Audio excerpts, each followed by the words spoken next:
wabarakatuh.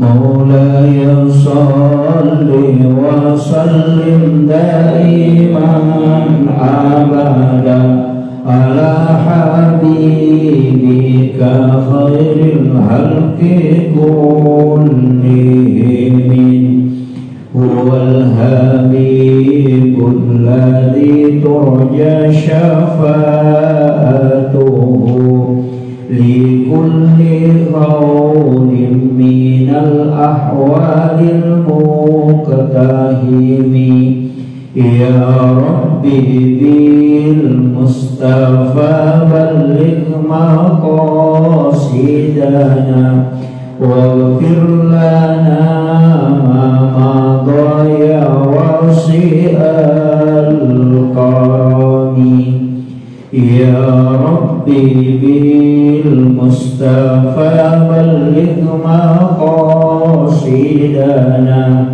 waghfir lana ma madaya wasi'al karami ila hadratin Nabi Mustafa sallallahu alaihi sayyidina Muhammad wa ila jami'il anbiya'i wal mursalin wasyuhada'i was-shalihin wal malaikatil muqarrabin syaikhulillah lahumul fatihah. A'udzu billahi minasyaitonir rajim. Bismillahirrahmanirrahim. Alhamdulillahi rabbil alamin.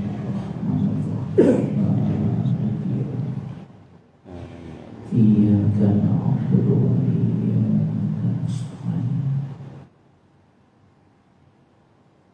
Ihdinas siratal mustaqim. Siratal ladzina an'amta 'alaihim ghairil maghdubi 'alaihim waladdallin. Allahumma nawwir qulubana wa quluba jami'i man hadara fi majlisina hadza bi nuril ma'rifah wa ilmil muqasyafah wal basir wal iman wal islam. Ya Fattahu ya Alim iftah qulubana wa qulubahum futuhal arifin. Rabbana iftah bainana wa baina qaumina bil haqqi wa anta khairul fatihin. Amin amin ya rabbal alamin. Hadratul muhtaramin wal muhtaramat ikhwanu fillah sidang jamaah subuh yang insyaallah dirahmati dan dimuliakan oleh Allah Subhanahu wa taala. Alhamdulillah bersyukurillah wala haula wala quwata illa billahi wa huwal aliyyil azim. Hasbunallah wa ni'mal wakil, ni'mal maula wa ni'man nasir. Raditu billahi rabba wa bil islami dina wa bi Muhammadin sallallahu alaihi wasallam nabiyya wa rasulah. Jamaah subuh yang insyaallah dimuliakan oleh Allah Subhanahu wa taala. Kita lanjutkan kajian kita bahwasanya ketika Rasulullah menerima ibadah sholat, jadi kalau ulama-ulama tarekat itu mengatakan bahwa sebenarnya dari semua nabi yang diperintahkan oleh Allah untuk menunaikan ibadah sholat, maka sholat yang paling sempurna adalah apa yang telah diberikan kepada Rasulullah. Makanya sholat itu adalah penggabungan dari sekian banyak ibadah. Baik gerakannya itu sebenarnya adalah ibadahnya para malaikat. Makanya gerakan sholat itu ada 7, karena langit yang dilewati Rasulullah itu ada 7. Dan di langit pertama itu malaikat beribadah kepada Allah hanya berdiri. Semenjak dia diciptakan sampai kiamat hanya berdiri menyembah kepada Allah. Sedangkan di langit kedua itu Rasulullah melihat malaikat itu menyembah kepada Allah sambil rukuk, dan dia tidak akan pernah bangkit kecuali di dunia kiamat. Kemudian ada di langit yang sujud, ada yang duduk. Makanya 7 gerakan sholat itu adalah 7 tingkatan langit. Makanya sebenarnya gerakan sholat inilah gerakannya para malaikat menyembah kepada Allah, diminta Rasulullah, dan sehingga itu diberikan dan masuk dalam gerakan sholat. Kemudian yang kedua, bacaan dalam sholat itu ada beberapa bacaan yang memang itu dari peristiwa Isra Mi'raj, termasuk kama shallaita ala Ibrahim, karena Nabi Ibrahim itu menitip salam kepada kita. Ya Muhammad, sampaikan kepada umatmu, aku menitip salam kepadanya, dan siapa yang menjawab salamku, maka kala aku akan memberikan syafaat pahala kepadanya. Nah itulah makanya kita pakai kama shallaita ala Sayyidina Ibrahim wa ala ali Sayyidina Ibrahim. Jadi kenapa ada salawat Ibrahimiyah yang disebut Nabi adalah salawat yang paling sempurna. Bahkan dalam satu riwayat disebutkan, siapa yang membaca 3 kali salawat Ibrahimiyah kemudian berdoa, maka Allah akan mengabulkan permintaannya. Makanya sebenarnya salawat Ibrahimiyah itu paling bagus dibaca di sebelum berdoa. Jadi di luar sholat ya, bukan di dalam sholat. Jadi kita baca. Nah kadang-kala kita baca salawat Ibrahimiyah ini ketika hanya sholat. Di luar sholat jarang dibaca. Yang kita baca itu kalau di luar sholat kadang Allahumma sholli ala Sayyidina Muhammad wa ala ali Sayyidina Muhammad. Kadang itu. Jadi sebenarnya sholat Ibrahimiyah itu yang paling sempurna kata Nabi. Itu dalam hadis Bukhari Muslim. Ketika sahabat bertanya, sholawat mana yang paling sempurna? Rasulullah mengatakan sholawat Ibrahimiyah. Makanya itu dibaca sebelum tidur. Jadi diamalkan itu sebelum tidur supaya kita dapat 2 jalur syafaat. Yang pertama adalah syafaatnya Rasulullah, kemudian yang kedua nanti Nabi Ibrahim memberikan syafaat pahala. Nah, Ibrahim juga ini menyampaikan kepada Rasulullah bahwa surga itu sangat luas dan tanahnya subur.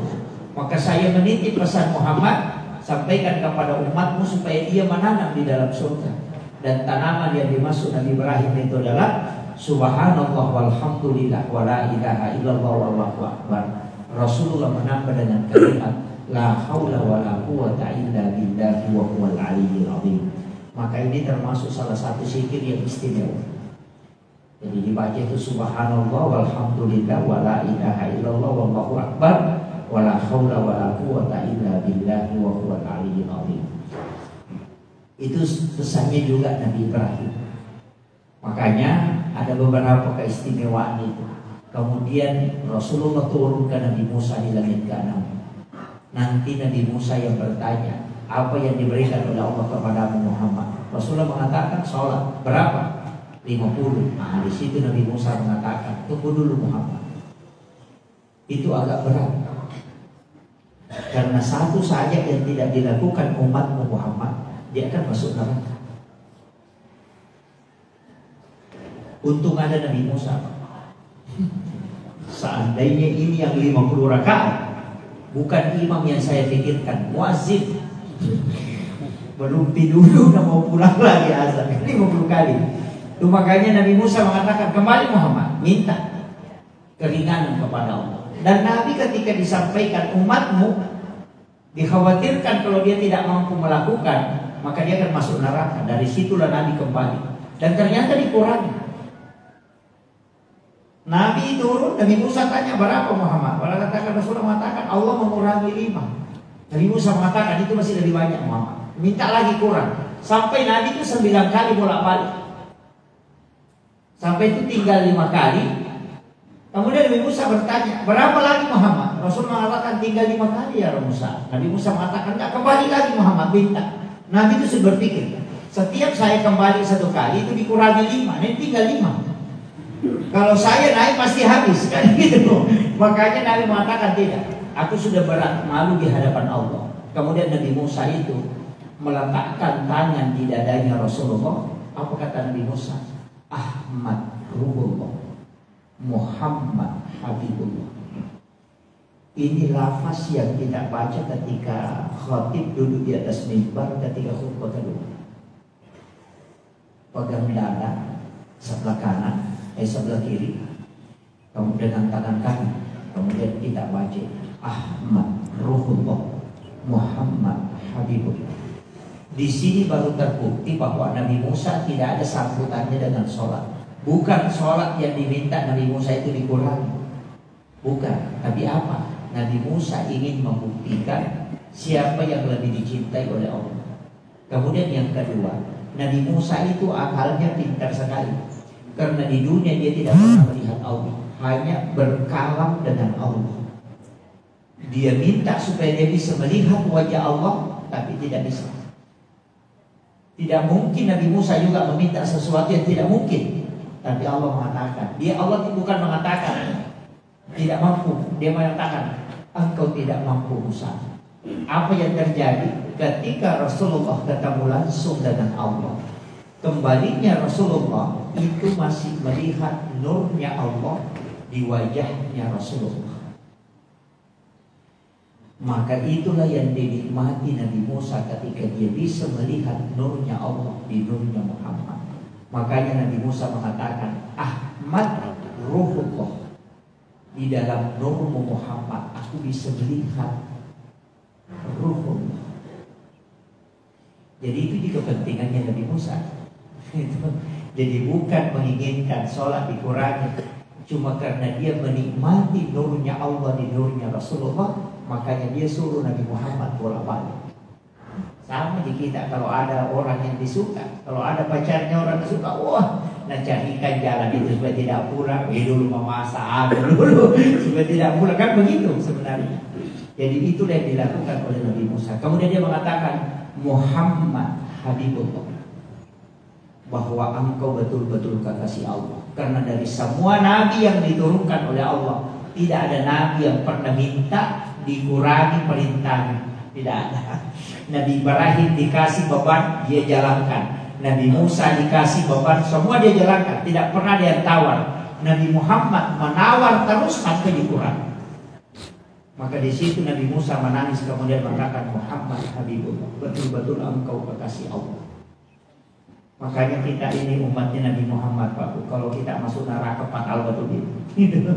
Biarlah transit sebentar di neraka baru masuk ke surga kan ya, tapi ini yang fatal ini kalau kita ini yang tidak dapat keselamatan. Dan Nabi itu sudah tutup pintu semua jalur supaya kita tidak masuk neraka. Dia sudah tutup pintunya.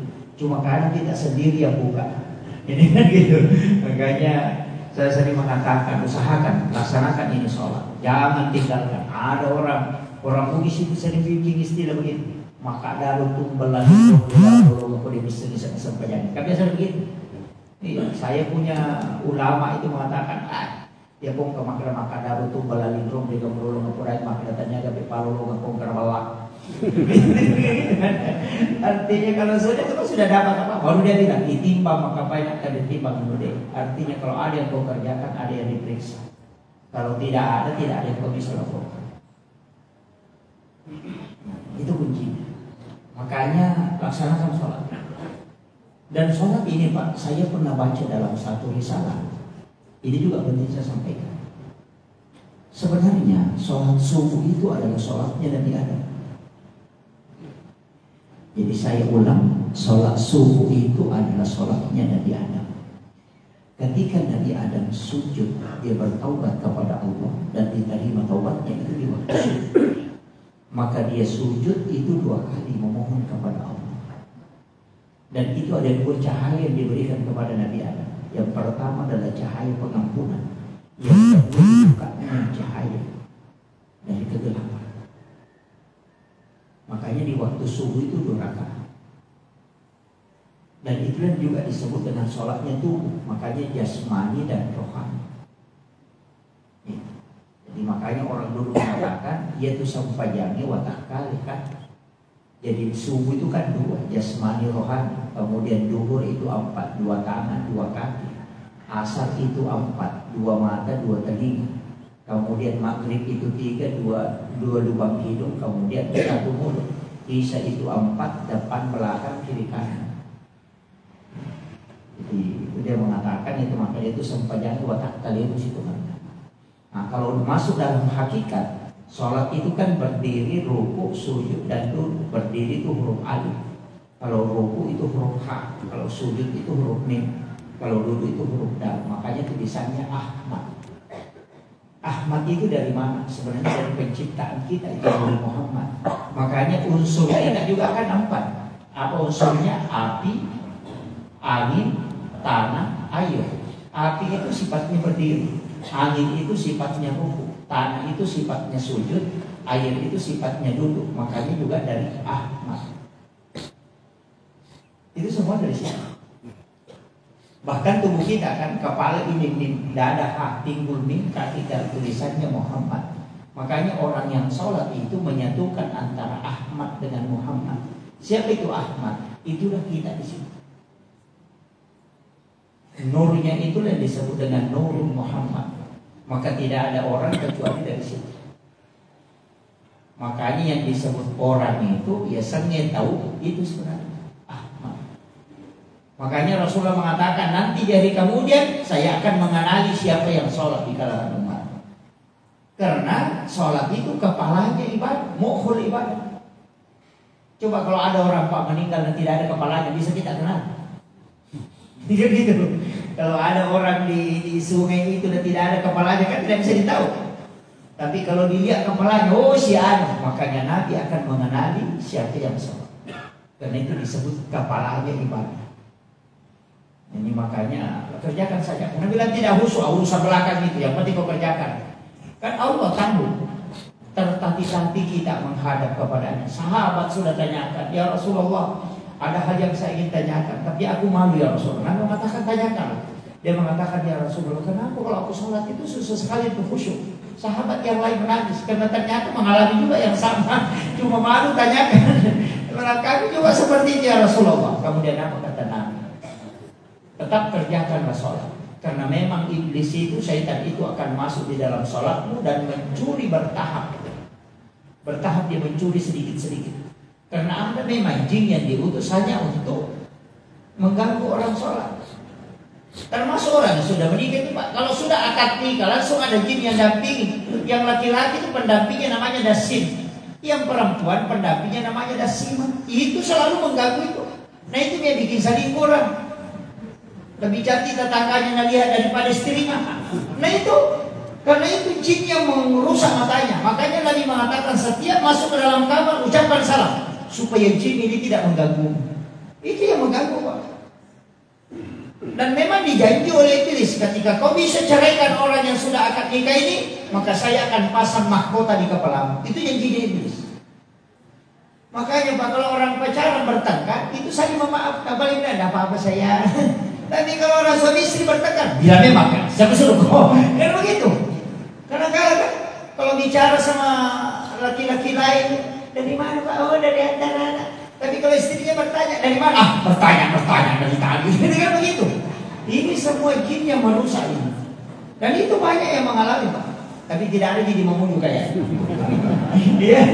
Iya. Ketika bicara sama suaminya orang, oh lembut sekali. Ketika suami bicara sama istrinya orang, oh lembut sekali. Dari mana Pak? Anu dari antara anak ini. Sekalinya istrinya bertanya dari mana? Aku tahu. Dan begitu. Itu semua Pak. Iya. Jadi ini penting saya wasiatkan. Kadang-kadang kan memang orang ini ketika berumah tangga Pak, itu kadang melupakan nikmat yang diberikan oleh Allah. Ketika bujang itu selalu berdoa, ya Allah berikan jodoh yang terbaik. Ketika ada dia suka selalu minta, ya Allah jadikan dia jodohku, kalau bukan jodohku pokoknya jadikan dia jodohku ya. Ya kan begitu. Sekali dia sudah menikah tidak ada perhatikan. Kan begitu, itu amanah dari Allah. Oh hati-hati. Ini penting saya sampaikan. Kadang nikmat itu dicabut oleh Allah. Makanya kadang bikin susah istri. Karena pekerjaan paling berat itu pekerjaan istri Pak. Iya, ada profesor itu dia pesannya lah kilometer kakinya istrinya itu.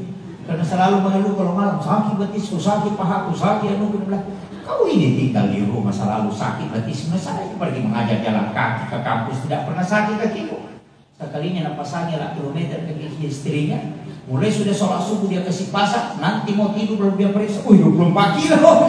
Dia bilang, dari mana kau jalan? Jadi jauh sekali, dia bilang tidak di sini di mutar di dapur, kasur, sumur, mapel apa banyak. Ternyata itu perempuan susah sekali bekerjanya. Iya, apalagi kalau Ramadan begini, jam 2 itu sudah bangun. Memasak, itu tidak dulu. Jam 2 itu sudah bangun. Apalagi kalau ada anaknya, dia bangunkan anaknya yang pertama, bangun anaknya dulu, pindah lagi ke anaknya yang kedua, dia kasih bangun anaknya yang kedua, anak yang pertama tidur lagi. Kan begitu. Pergi bangunkan anak, lari ke suami, bangunkan suami, tidur tidur lagi anak, dibuka anak, tidur lagi suami, itu paling susah. Ya, ini kan jadi masalah, makanya pekerjaan itu berat. Cuma syukurnya sekarang karena perempuan sudah alatnya tidak pakai lagi kayu karena orang tua kita dulu pakai kayu, mau mati piu kalau sudah hujan. Sekarang kan tidak, tinggal dicolokkan tindis. Ya kan begitu. Makanya semua pekerjaan ini Bu jangan dikasih orang lain lah. Kayak mencuci, jangan dilondrikan semua pakaian.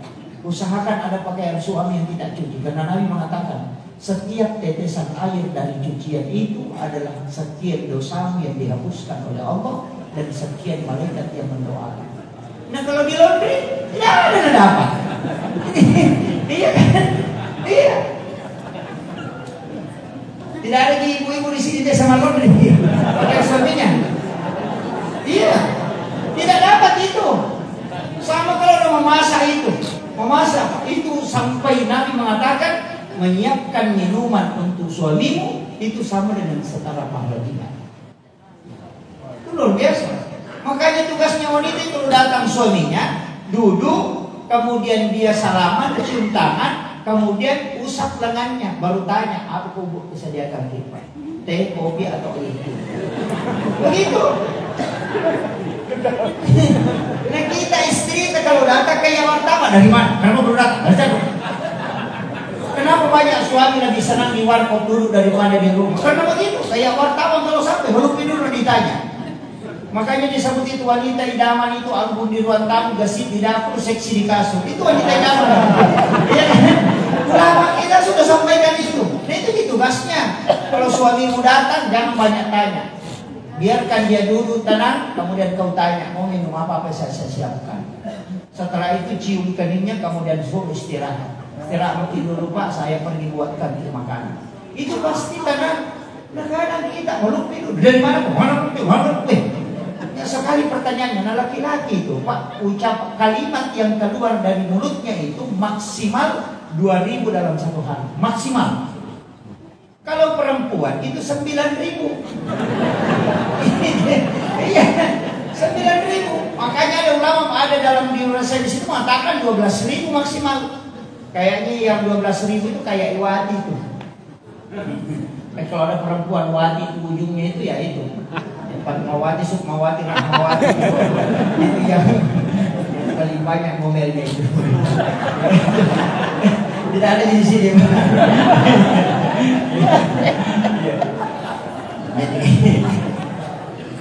Ini memang makanya laki-laki sama dia anak kita. Kalau ada anak laki-laki pulang dari sekolah ditanya belajar apa, nah, pasti dia bilang saya di kemarin. Begitu sih. Tapi kalau perempuan itu ngomong terus belajar apa nak? Wih janji guru pakai begini begitu. Ngomong terus itu dan memang begitu perempuan.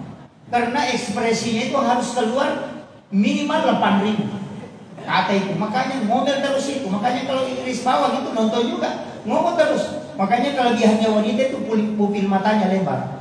Ketika wanita itu melihat ke depan, itu 75% ke samping itu masih dia lihat. Iya. Itu kelebihannya wanita. Makanya pupil matanya lebar. Jadi itu wanita kalau pandangannya lurus begini dia masih lihat di sana. Kalau laki-laki tidak. Kalau dia lurus ke sini paling pandangannya begini. Makanya kalau disuruh jaga anak namanya laptop, nanti jatuh anaknya itu baru dia lihat. Kalau perempuan tidak, dia bisa mengontrol anaknya itu tanpa menggerakkan kepala. Itu kelebihannya karena diberikan supaya bisa dia memasak, bisa dia kontrol anak-anak. Memang begitu. Cuma kekurangannya kalau bawa mobil tidak melewat pinggir. Gitu.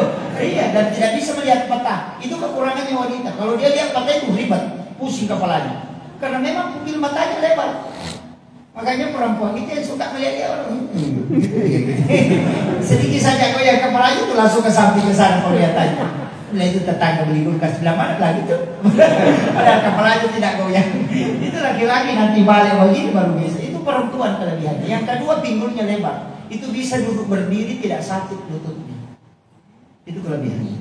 Duduk lama pun tidak akan sakit karena pinggulnya lebar. Makanya itu kalau dia bisa mengayung anaknya sampai setengah jam itu tidak mengeluh. Kalau laki-laki Pak disuruh ayung anak 10 menit tidak tidur, dia sudah ambil bantal itu. Dia yang ambil bantal, kakinya mana itu kasih begitu. Iya, tidak bisa. Karena memang tidak bisa duduk lama. dan dia tidak bisa duduk berdiri, tidak bisa. Makanya perempuan bisa, dia bisa ambil piring, dia lupa ambil cuci tangan, berdiri lagi, itu tidak sakit lututnya. Kalau laki-laki Pak, suruh duduk berdiri 3 kali, tidak jalan, tidak berdiri itu, tinggal pantatnya ditarik itu sudah. Kenapa? Makanya dari situlah kenapa kita dilarang suruh menggeser orang-orang ketika dia sudah duduk. Dan begitu sebenarnya. Jadi ini itu diatur dalam agama. Jadi ini penting saya wasiatkan. Makanya dalam kehidupan ini Pak luar biasa, nikmat Allah itu. Makanya tapi ingat, kita punya tanggung jawab. Istri, anak-anak itu mesti sholat. Tidak ada dosa yang terwariskan ke orang tua kecuali dosa salah. Anak kita tidak puasa, orang tuanya tidak akan disiksa. Kalau anak kita tidak haji, kita tidak akan disiksa. Tapi kalau anak kita tidak sholat, kita akan diminta pertanggungjawaban. Makanya saya sering bilang begini, kasih masuk anak dari pesantren, titip sama gurunya, sampaikan memang pembinaan. Ini anakku, binakan saya.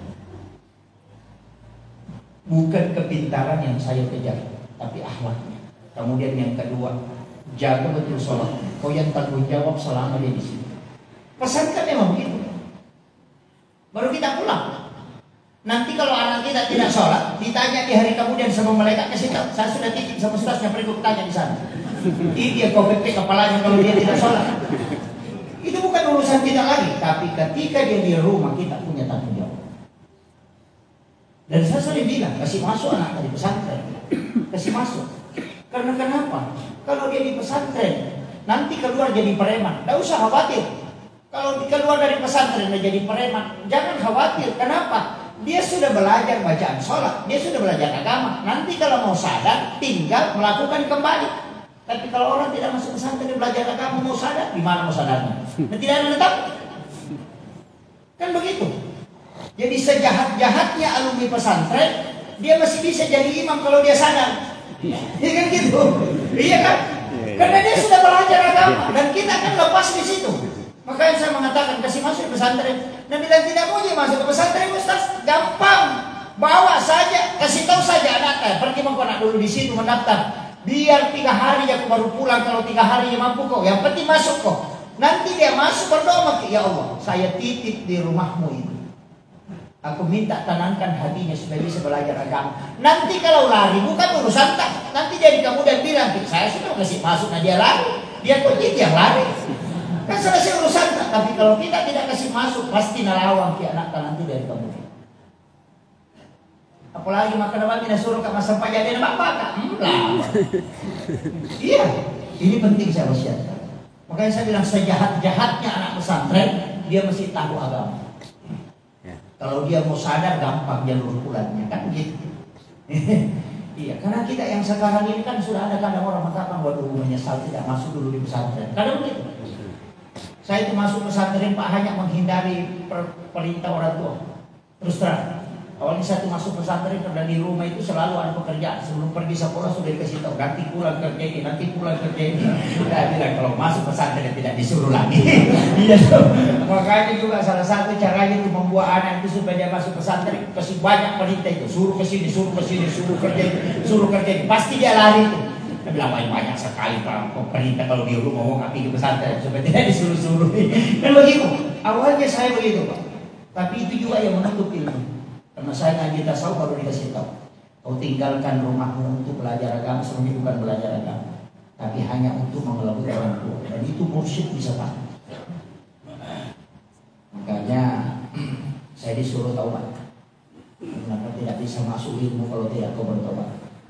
Jadi makanya dari situ saya ternyata kenapa ilmu tidak bisa berkah karena di situ. Nah, makanya saya wasiatkan. Tapi kuncinya anak kita itu diperintahkan, kita disuruh menyuruh anak kita sholat itu di usia 7 tahun. Nanti 10 tahun baru dipukul kalau tidak sholat. Jadi berapa tahun kita disuruh? 3 tahun. Jadi dari 7 tahun disuruh sholat sampai 10 tahun. Jadi bapak suruh saja. Kalau dia tidak sholat, suruh lagi sholat. Tapi jangan pukul. Nanti 10 tahun baru dipukul. Kadang kita suruh anak kita sholat baru 3 hari dipukul. Padahal itu 3 tahun mestinya baru memukul. Itu karakter, itu pembentukan. Cuma kalau sudah 50 tahun umurnya tidak sholat, atau dia apa dia doakan dia. Ya, karena kalau hidayah itu insya Allah gampang sekali kalau Allah memberikan hidayah. Saya sering mengatakan begini, kadang ada petani itu tidak sholat sampai sudah 30 tahun, 40 tahun bertani. Saya sering kasih tahu, berapa tahun makin bertani? Nah, bilang 30 tahun lebih. Sholat dia bilang tidak. Saya kasih tahu, bagaimana hasilnya pertanian? Nah, bilang ada, tapi begitu. Kadang saya kasih tahu, coba dibalik. Karena 30 tahun makin itu bertani dan tidak sholat, coba terbalik kan? Sholat sambil bertani. Tidak usah 30 tahun. 2 tahun saja, kalau tidak ada perubahan kembali makin tidak usah sholat. Dan banyak di situ berhasil. Baru dia merasakan ternyata tenang betul kalau tidak sholat. Ada memang nikmat itu diberikan orang yang sholat. Ini penting, makanya saya wasiatkan. Tapi jangan jadikan sholat itu adalah suatu keterpaksaan. Makanya ulama kita mengatakan jadikan sholat itu sebagai kebutuhan. Kan gitu. Bagaimana caranya menjadikan kebutuhan? Ya jadikan sebagai doa. Karena waktu paling bagus berdoa itu ketika sholat. Apalagi kalau sujud terakhir, wah itu paling bagus. Makanya kalau bapak sholat berdoa, tidak usah dilepaskan, cukup dalam hati. Kita kan bicara langsung sama Allah. Makanya itu Nabi menerima sholat, tidak ada yang mendampingi, tidak ada malaikat. Karena kita bicara langsung di saat sholat. Kalau berdoa sesudah sholat, itu tidak bicara langsung lagi, karena itu butuh malaikat.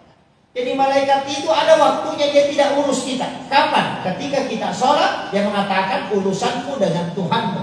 Tapi di luar sholat, saya ngurus dulu. Nanti dikumpulkan hari Senin sama hari Jumat, hari Kamis kan dilapor. Ini kan hari Jumat. Kalau kita berdoa hari ini Pak, itu baru dicatat. Berdoa hari Sabtu dicatat, hari Ahad dicatat. Nanti hari Senin baru dilapor. Makanya ibu-ibu kalau selingkuh suaminya jangan berdoa. Iya, kalau selingkuh hari Jumat kita berdoa, malaikat bilang sabar, baru ditulis. Belum dilapor kan begitu. Hari Sabtu bisa-bisa Bang Ika itu belum dilapor. Malaikat bilang jangan salahkan saya karena saya disuruh melapor cuma 2 hari, hari Senin dengan hari Kamis. Kan begitu. Makanya lama sekali kita menunggu kalau kita berdoa. Makanya ambil air wudhu, kemudian sholat hajat. Kemudian di situ kita meminta. Malaikat mengatakan, oh kau berurusan dengan Tuhanku, bukan lagi urusanku. Makanya minta langsung. Makanya sholat itu kan kenapa ada semua sholatnya? Musafir, ada doa musafir, tapi ada sholat sunnah musafir. Karena kalau doa lama, kalau sholat langsung. Yang begitu. Ini kadang-kala kita apa tidak berdoa dalam sholat. Suratnya assalamualaikum warahmatullahi, assalamualaikum warahmatullahi. Baru berdoa, malaikat bilang terlambat kau bos. Kau tadi sudah bicara, kenapa baru minta? Nah, karena sekarang kau baru minta, saya catat, saya tidak lapor. Hari Kamis baru saya lapor. Kan begitu. Makanya ada orang itu Pak, hari Senin minta sepeda, hari Selasa minta motor, hari Rabu minta mobil. Biar malaikat pusing. Dia bilang belum dilapor baru berlaku. Kan begitu. Ini pentingnya memahami agama. Karena kadang orang bingung itu. Makanya itu kalau saya ada masalah pasti sholat. Ada yang saya ini kan pasti sholat. Kenapa ada namanya sholat hajat? Padahal sudah ada doa kan. Sebenarnya itu kan hajat itu doa. Berarti sebenarnya itu sholat hajat disebut sholat doa. Cuma kalau kita berdoa lama prosesnya. Makanya sholat di dalam sholat makin minta. Sama doa sholat taubat. Ada orang sudah disalah baru bertaubat. Terlambat kok bos. Tidak usah sholat kalau begitu. Mestinya di dalam sholat kau bertaubat. Karena itu langsung kepada Allah, tidak melalui perantara malaikat. Itu kuncinya. Ini kan kesalahan kita banyak Pak. Nanti sudah salam, assalamualaikum. Salamnya juga kan kada keliru. Assalamualaikum warahmatullahi wabarakatuh. Assalamualaikum warahmatullahi wabarakatuh. Ini itu dipakai hanya untuk sholat jenazah. Kalau bukan sholat jenazah tidak pakai wabarakatuh. Cuma assalamualaikum warahmatullahi. Assalamualaikum warahmatullahi. Jadi lurus itu. Assalamualaikum warahmatullahi. Jadi jangan bilang assalamualaikum warahmatullahi. Assalamualaikum warahmatullahi. Tidak. Jadi assalamualaikum warahmatullahi. Assalamualaikum warahmatullahi. Jadi tidak pakai wabarakatuh kecuali sholat jenazah. Kenapa? Karena itu untuk ruhnya. Makanya dikasih wabarakatuh. Iya. Jadi itu salam dalam sholat. Tapi kalau Muhammadiyah pakai dua-dua itu. Assalamualaikum warahmatullahi, baru assalamualaikum warahmatullahi wabarakatuh. Kalau Muhammadiyah ditarik. Tapi kalau kita kaji di dalam mustalah hadis itu, ternyata Nabi menggunakan salam sempurna dalam sholat itu ketika sholat jenazah. Selain sholat jenazah Nabi tidak sholat salam sempurna. Nah, makanya assalamualaikum warahmatullah kalau kita sholat fardu, sholat selain sholat jenazah. Jadi jangan dikasih wabarakatuhnya. Tapi tetap sah kalau kita pakai, ya. Jadi itu kuncinya.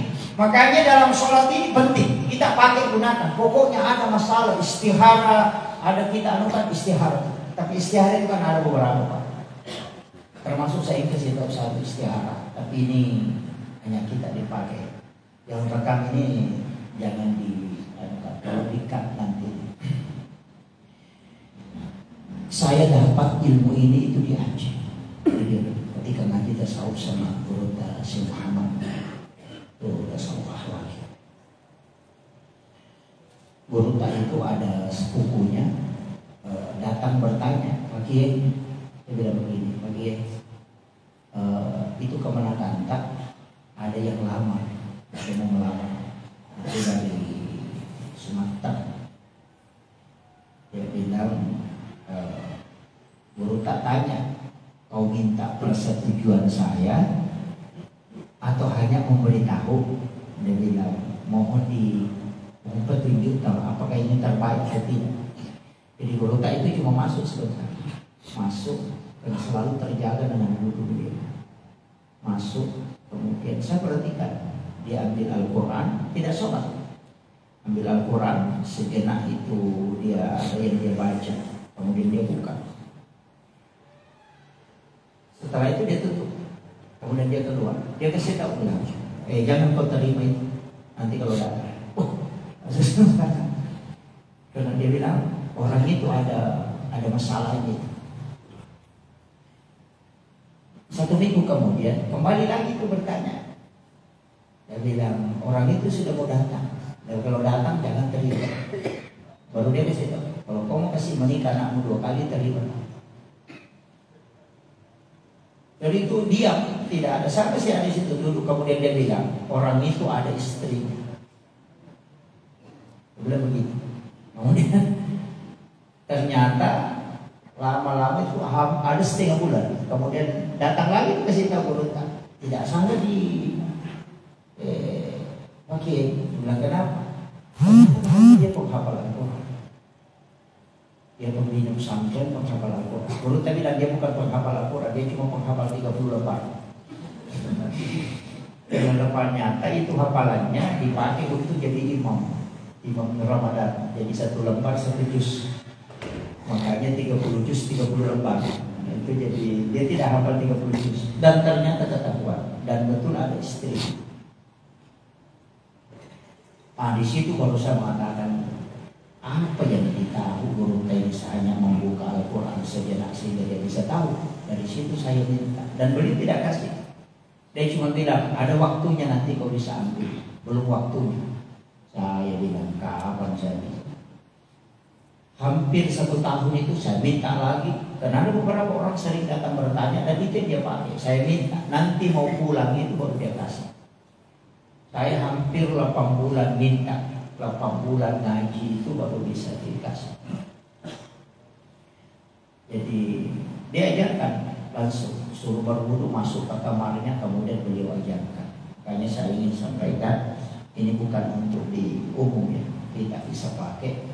Karena kalau istihara di sholat itu agak berat, kecuali masalah itu lama prosesnya, masih ada 5 hari, 3 hari, kita bisa sholat untuk menunggu petunjuk.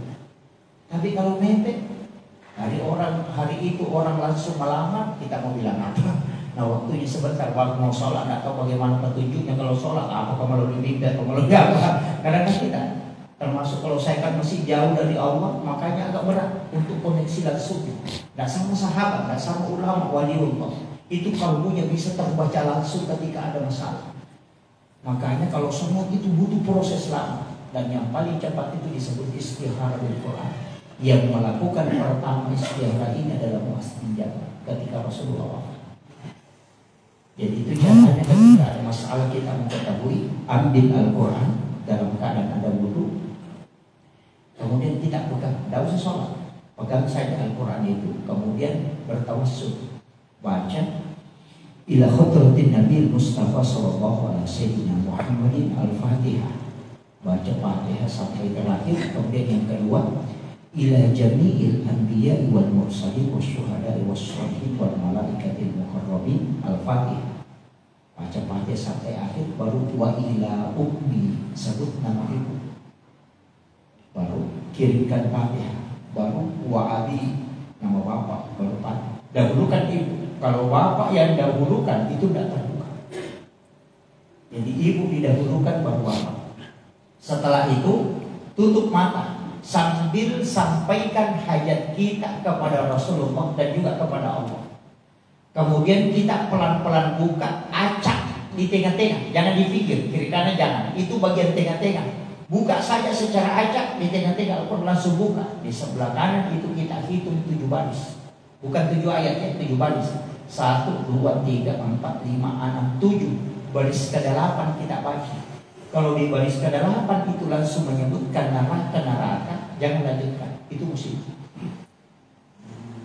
Tapi kalau dia bicara tentang kebaikan, maka lanjutkan. Biar orang mengatakan tidak baik, jalan lagi. Insya Allah berhasil.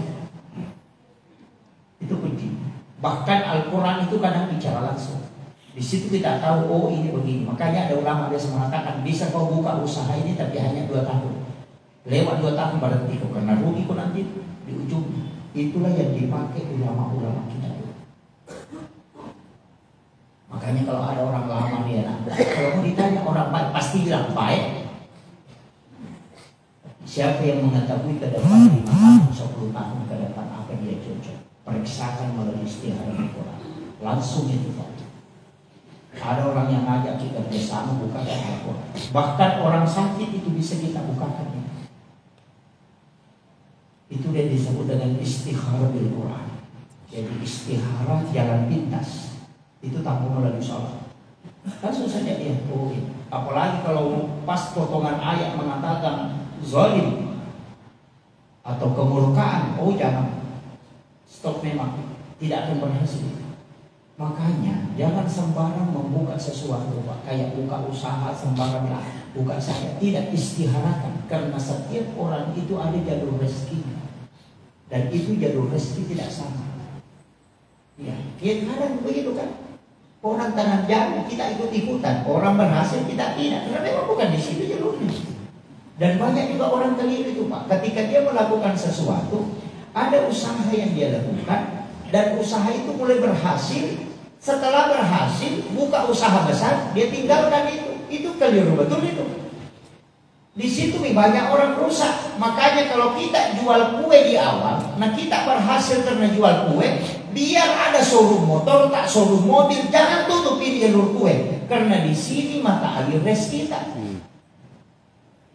Saya punya jamaah itu Pak, tukang jahit. Uangnya sudah puluhan miliar, dia masih menjahit. Dia tidak tutup karena di situ jalur mata airnya. Kadang-kadang kan ada orang begitu Pak. Awalnya jual kue, sekali dia berhasil berhenti jual kue, berhenti jual pakaian, bangkrut. Karena rezekinya dari situ jalurnya, mata airnya. Orang tua dulu mengatakan aja mutu-mutu iledak dalek. Itu masuk. Karena masing-masing orang beda Pak. Makanya tidak sama semua jalur rezeki itu. Jangan bilang berhasil orang berhasil kita. Sama gitu, bikin sarang walet. Ada memang yang walet masuk, ada juga. Tidak ada walet. Puji saya. Dan aku orang sholat tidak ada waletnya masuk. Kenapa? Karena memang bukan di situ jalur rezeki kita. Mesti istiharakan karena Allah yang lebih tahu di mana jalur rezeki. Dan itu sudah ditetapkan sebelum kita lahir. Makanya itu jangan jadi PNS semua. Iya, masuk di kesehatan, semua mendaftar anaknya dia bilang bagus kesehatan. Sampai 300 orang di kesehatan mendaftar. Sekalinya keluar tidak bisa diterima. Kenapa? Penuh rumah sakit tidak bisa diterima. Karena terlalu banyak. Istiharakan kemana rezekinya anaknya. Itu penting. Tanya kepada Allah karena dia lebih tahu. Jangan kita bagus kapan di sini, bagus kapan. Oh tidak. Itu penting saya wasiatkan. Ya, ini pegangan. Kalau mau melamar perempuan, bukakan. Kalau mau ditahu baik atau tidak, bukan. Ya. Saya lupa terus terang. Ada doa yang saya panjatkan itu sebelum menikah. Ada 3 itu sebelum saya menikah. Dan 3-tiganya terkabul sekali. Terakhir yang terkabul itu saya pernah berdoa untuk bisa mendirikan pesantren. Walaupun saya mengatakan itu mustahil dalam, tapi saya berdoa. Itu ketika saya istiharakan, siapa perempuan yang bisa saya nikahi dan saya bisa mendirikan pesantren dan jalur rezeki. Dan ternyata Allah bukakan 3-tiga. Jadi sering saya mengatakan itu kalau aku meninggal tidak masalah karena hajatku sudah terkabul. Itu jadi kunci dalam kehidupan itu mesti kita serahkan kepada Allah dan pasti Dia lebih tahu. Jangan kita pikir mungkin bagus begini, mungkin bagus. Tidak usah terlalu jauh. Orang pergi mancing kan, baku bonceng satu motor, kemudian memancing di sungai yang sama-sama melempar begini. Yang jadi isi pancingannya juga sama-sama. Satu selalu bertarik, satu diam saja. Tidak ada yang dia makan karena sama-sama merangkak ini. Jadi jalur rezeki itu tidak sama. Ada hal lain yang disimpan. Ini seperti disampaikan. Ada yang mau bertanya? Iya, silakan. Waalaikumsalam. Berkaitan dengan latihan sholat, biasa kita dalam perjalanan, kita tidak tahu bahwa pasien saya ini bisa tidak. Apa sudah kena kunci bagaimana? Oh iya. Terima kasih Ustaz. Iya, salah. Dalam hukum fikih, najis itu tidak bisa dihukumi ada ketika dia tidak ada. Artinya, ketika kita mengatakan seperti ada najis itu tidak bisa jadi hukum. Itu dihukumi bersih. Jadi tidak ada bahwa tidak kena najis. Bahkan pakaian yang kena percikan najis itu seperti mata jarum, itu dimaafkan dalam fikih. Jadi itu tidak menjadi najis, dimaafkan. Cuma kalau dalam tasawuf lain. Kalau dalam tasawuf. Nah, kalau ada dalam tasawuf itu pakaian yang kau pakai sholat itu jangan kau pakai tidur, jangan kau pakai masuk WC, jangan ini. Jadi pakaian masa. Kalau kan begini, spiritualitas kan begini. Ketika ada pakaian kau malu pakai katamu Pak Bupati, mestinya pakaian itu kalau dimalu pakai katamu dengan Allah. Kan gitu. Kadang-kadang kan apalagi kalau ibu-ibu itu kadang dasarnya itu juga nak pakai lap keringat, itu juga nak pakai lap imus, pergi cuci piring itu juga nak pakai lap sabun di tangannya, kemudian tiba waktu sholat tinggal berwudu, tidak ganti pakaiannya, tinggal dilapisi talcum. Padahal pakaian ini dia malu pakai ke pengantin, tapi dia tidak malu pakai berhadapan dengan Allah. Itu kehilangan spiritual dalam pakaian. Itu, jadi kayak begitu kalau ada pakaian kau sudah kusuk pakai bolak-balik jenis kendaraan. Sebenarnya kalau misalnya kamu ketemu Pak Bupati, wah tak enak bagi-bagi mau dipakai. Mestinya kalau lebih malu pakai pakaian itu ketemu dengan Allah. Itu kuncinya. Jadi itu saya kira ya. Si ada. Oh ada. Pertanyaan ini. Bagaimana jika dalam sholat berjamaah sak bolong-bolong tidak terisi sapnya, biasanya sak wanita yang begini? Wah ini dari perempuan yang bertanya ini. Sak itu kan dilewati jin setan itu. Itulah yang mengganggu. Sebenarnya begini, kenapa sholat berjamaah itu disebut afdalus sholat jamaah atau afdalus min salatil pasti disebut sedina darajat. Itu kalau misalnya begini, ada senter. Kalau ada senter kan ada baterainya. Kalau baterai senter itu 1 dengan 10, mana yang terang? Pasti yang 10. Jadi yang 10 itu pasti terang karena lebih banyak kan? Makanya itulah maknanya jamaah 1 orang dengan jamaah yang banyak. Jadi itu pahalanya lebih besar. Kemudian kalau ada baterai mati, nah 10 baterai disimpan di tenda itu baterai mati, itu kan masih menyala. Tapi kalau dia tidak putus sambung, apa menyala atau tidak? Tidak. Nah, itulah kuncinya kenapa kita disuruh menyambung sambung. Karena kalau terputus, nanti itu putus-putus itu mati-mati itu jamaahnya. Nah, itu kuncinya sama senter kalau ada baterai. Makanya kalau ada orang tidak bagus susunya, pergi berjamaah. Pokoknya selipkan diri dan bilang ini baterai mati misalnya mau masuk di sini. Ya kan begitu. Supaya terkoneksi semua. Makanya disuruh merapatkan saf. Tapi ada juga itu yang dirapatkan itu bahu ya, bahu ini. Ketika kita berdiri ini bahu. Ada juga itu merapatkan kaki, tapi masalah juga itu Pak. Kadang itu mesti begini kaki. Saya itu paling tidak suka. Terus terang. Jadi dia kadang saya sudah tumbuhkan begini, saya tarik begini. Ada juga orang, kita sudah tarik, masih mencari itu. Saya bilang ini orang sholat kaki terus lurus. Iya, memang ada sahabat, memang ada yang merapatkan kaki dengan kaki. Masalahnya kalau lebar, nah biar kaki begini tuh. Kalau jauh kan, makanya bahu yang dilapatkan, makanya murabbi itu. Ini kan bahu, makanya bahu sentuhan dengan bahu. Kaki itu tidak pernah ada dari, makanya bisa begini-begini. Saya punya jamaah itu Pak di Kendari, tanya saya begini, Pak Ustaz, berdosa ke saya kalau tidak ke masjid sholat berjamaah? Saya bilang, jauh ke rumah dari masjid? Dia bilang tidak. Kalau jatuh kan dari rumahku langsung di pagar masjid kan jatuh. Dia bilang tidak bisa. Dia bilang itu rumahku di sebelah dan aku ngambil masjid ini. Saya bilang wah berdosa kita. Dia bilang kayak berdosa jika kalau ke masjid Pak Ustaz. Kita bilang ada itu orang baru datang, orang dari Makassar katanya itu baru datang. Kalau sholat agakku betul ki.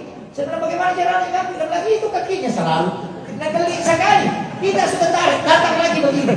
Saya bilang oh ada memang begitu Pak, ada memang. Ada tuh sahabat yang merapatkan kaki dengan kaki ketika Nabi menyuruh merapatkan saf supaya tidak dilewati jin. Tapi saya bilang begini, kalau mau ki aman di pinggir pas di tembok. Kok itu di dekat, bilang jangan berapa kaki bau saja. Oh yang ada di situ Ustaz. Dia bilang masih ada satu.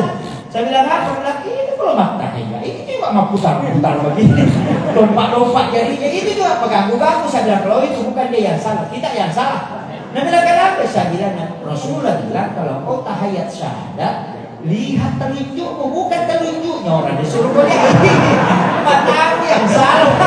Ya dia bilang oh ya begitu. Nabi tidak lihat telunjuknya orang. Aduh saja oh lihat ini kau yang salah bukan orang. Jadi kadang-kadang kan begitu. Kemudian apakah makmum sholat berjamaah wajib membaca surat Fatihah? Kalau Imam Syafi'i wajib.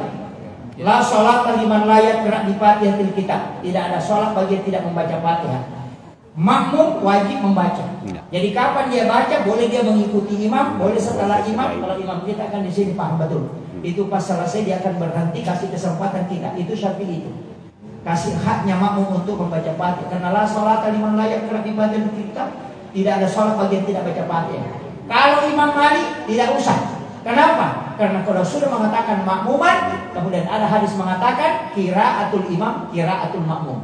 Bacaannya imam adalah bacaannya makmum. Jadi cukup ikuti dengarkan olah dolin amin itu sudah sama-sama. Imam Syafi'i bilang kalau begitu tidak ada kau baca, dengarkan saja. Ruku iman, ruku tidak ada kau baca. Kalau kau sudah mengatakan qiraatul imam, qiraatul makmum, makanya di situ berbeda pendapat. Sehingga Imam Syafi'i mengatakan mutlak harus dibaca. Karena tidak ada sholat bagi yang tidak membaca Fatihah. Sudah paham sini kuncinya. Makanya saat ini Bu saya kasih tahu, empat hasta itu memutus saf. Empat hasta, empat siku, berarti hampir 2 meter. Jadi ketika saf terputus hampir 2 meter itu tidak dihukumi tersambung. Itu kalau mazhab Syafi'i. Tapi kalau pendapat kontemporer itu tetap bisa tersambung selama dia niat berjamaah. Kecuali yang berdiri sendiri di belakang itu tidak dihukumi berjamaah.